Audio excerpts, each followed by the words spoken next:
Imagine, for just a second, the absolute most terrifyingly grand scene you possibly can. Okay, I'm picturing it. Right, so think of the fiery court of heaven. You have billions of angels. Billions. Literally billions of these beings of immense, incomprehensible power, and they're all just trembling. Mighty, legendary warriors like the Archangel Michael are kneeling in absolute submission. Yeah, totally bowed down. Exactly. Gabriel, the great messenger, has his face completely lowered to the ground. In this space, amidst this ocean of blazing, uncreated light, nobody dares to even lift their head. Because it's just too overwhelming. Right. But then you notice something impossible. One figure isn't bowing. Yeah, here we go. This figure does the unthinkable. He sits right beside the Almighty.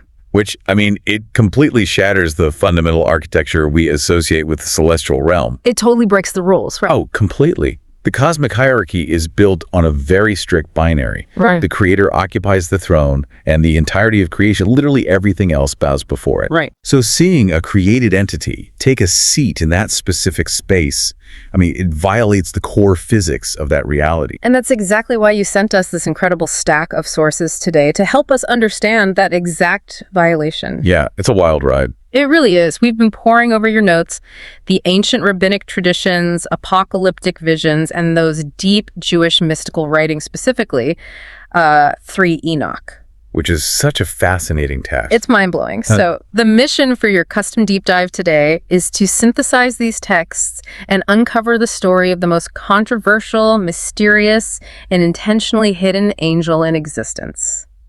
Metatron. That's the one. We are going to figure out who this figure actually is, why his name was relegated to the whispers and margins of ancient theology, and what his mind-bending transformation means for your ultimate destiny. And, you know, the linguistic anomaly of his name is actually our first clue that we're dealing with a categorical outlier here. Oh, like the actual word Metatron. Yeah. In the angelic pantheon, you're familiar with Gabriel, Raphael, Michael. The nomenclature always points back to the divine.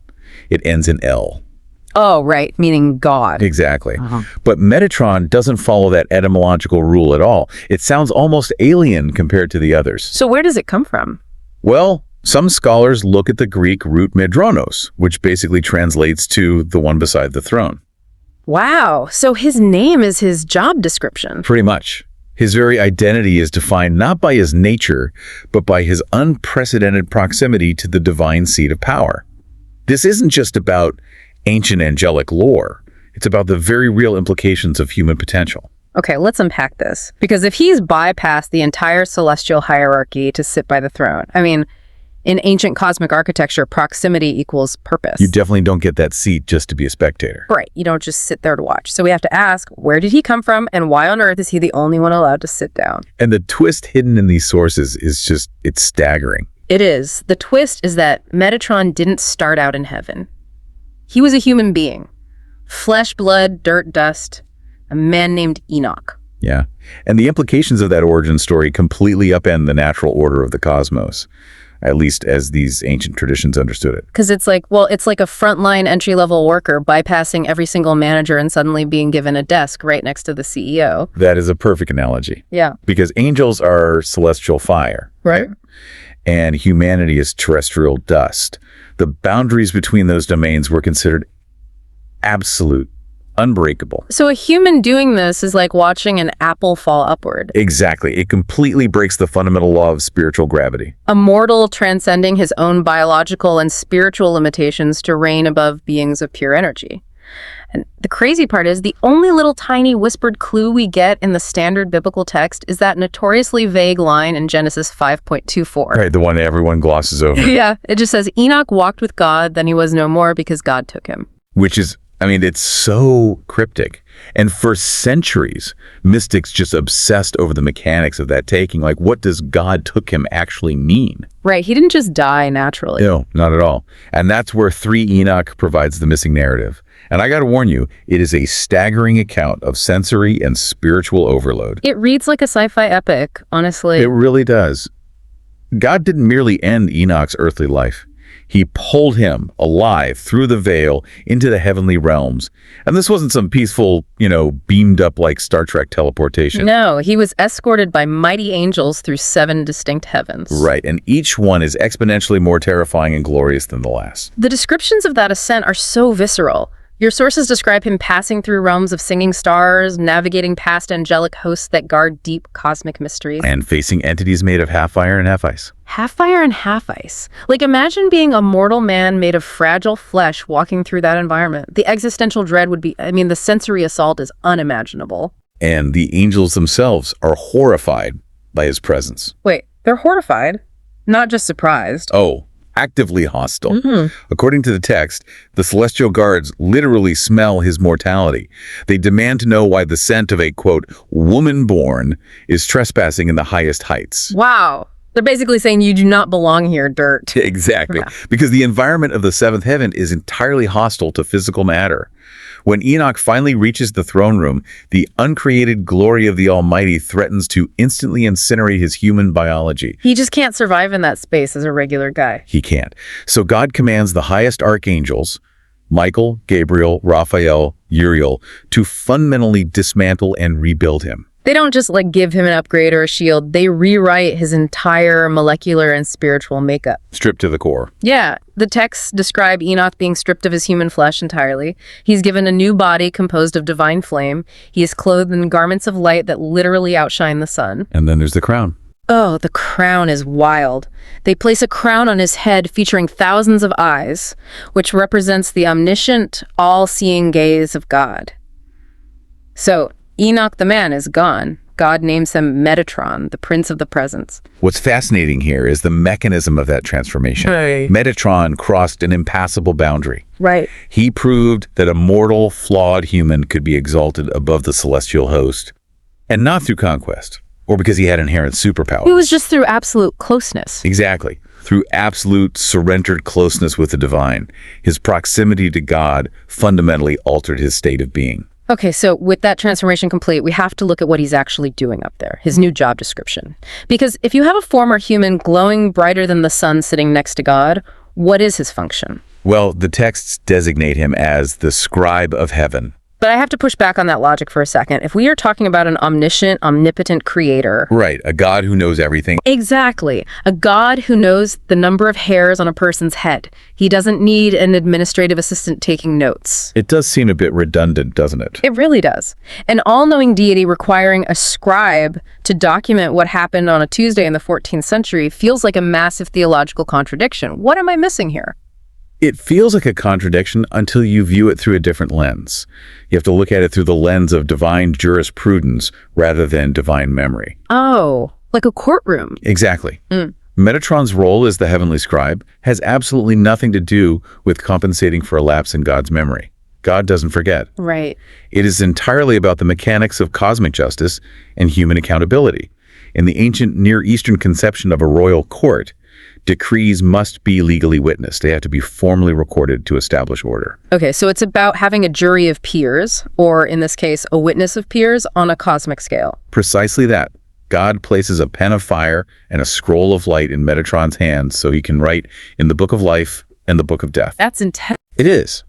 And because Metatron was once Enoch, because he experienced the fragility, the temptations, and the physical limitations of living in the dirt, he acts as a unique, sympathetic witness. Oh, that makes so much sense. He actually gets it. Yeah. He stands in the heavenly court as someone who intimately understands the human condition. He records the deeds of men, the secret movements of nations, and he acts as an advocate who brings human prayers directly into God's court. So what does this all mean for you? If you are listening to this right now, the weight of that concept is just staggering. It really changes how you view your daily life. Completely. The implication from these mystical texts is that every whispered prayer you make in the dead of night, every unseen kindness you show a stranger, every agonizing silent battle you fight inside your own head, it's all being formally documented by the scribe of heaven. Nothing is lost. Nothing. Your life isn't a void of isolated moments just disappearing into the ether. It is an eternal story. And there is a former human sitting in the highest court ensuring that your specific individual experience is permanently recorded in fire. It really strips away any illusion of anonymity in our lives, doesn't it? Yeah, you can't just hide in the background. No. The presence of a dedicated heavenly witness elevates the gravity of human agency. Every choice you make echoes into eternity, permanently inscribed. When the source material talks about what is being written on your page today, it isn't just a metaphor. It's literal. Yeah, it highlights the severe, beautiful reality of our eternal accountability. While that is deeply validating, to know you are seen and understood by someone who shares your origin, concentrating that much power in a created being immediately triggers some alarm bells for me. Oh, it triggered massive alarm bells in antiquity, too. I bet. You have a former man wielding the pen of eternal destiny and sitting on a throne parallel to the Almighty. That didn't just cause a mild academic debate, it created a massive theological crisis. It pushed the boundaries of orthodoxy to the absolute breaking point. Yeah. The ancient rabbis viewed the veneration of Metatron as highly dangerous knowledge. Dangerous because people might worship him. Exactly. It threatened the foundational bedrock of their monotheistic faith. Here's where it gets really interesting. I was trying to conceptualize how a celestial scribe could be so inherently dangerous, and I thought about the mechanics of a mirror. Okay, I like where this is going. Imagine a flawless, perfectly polished mirror angled to flawlessly reflect the midday sun. You go blind looking at it. Right. If you look directly at that mirror, the blinding light is so intense, so completely overwhelming that your retinas burn. And in that pain and awe, you easily forget the mirror is just a piece of glass. You mistakenly believe the mirror is the sun. Exactly. And the rabbis recognized that exact psychological trap. Oh. Metatron was so heavily laden with divine glory that looking at his reflection of God's power blinded people to his actual nature as a servant. They just saw the fire. Right. And the title the text assigned him makes it even worse. They called him the Lesser YHWH. Wait, they used the actual name of God? Yes. Using the tetragrammaton, the unutterable, supremely sacred name of the Creator, and attaching it to a being who used to walk around on Earth. That is cosmos-breaking blasphemy to them. It completely shatters the binary between the creator and the creation. It blurs the line so much it basically disappears. I mean, the text mentions he carries a crown engraved with 70 names of God, his size fills the universe, and he commands 72 angelic legions, and they obey his voice as if God himself were speaking. Which is exactly why the rabbis actively suppressed the story. They tried to bury it. Oh, absolutely. The Talmud records this infamous incident of Rabbi Elisha ben Abuya, who was one of the greatest scholars of his time. Okay, what happened to him? Well, he delves into Merkabah mysticism, which is the study of the divine chariot and the heavenly realms, and he experiences a vision of the celestial court. And he sees Metatron. He sees Metatron seated. Yeah. And being unable to reconcile a seated figure who isn't God, Elisha famously declares, there must be two powers in heaven. Oh, wow. He looked at the mirror and worshipped it as the sun. He did.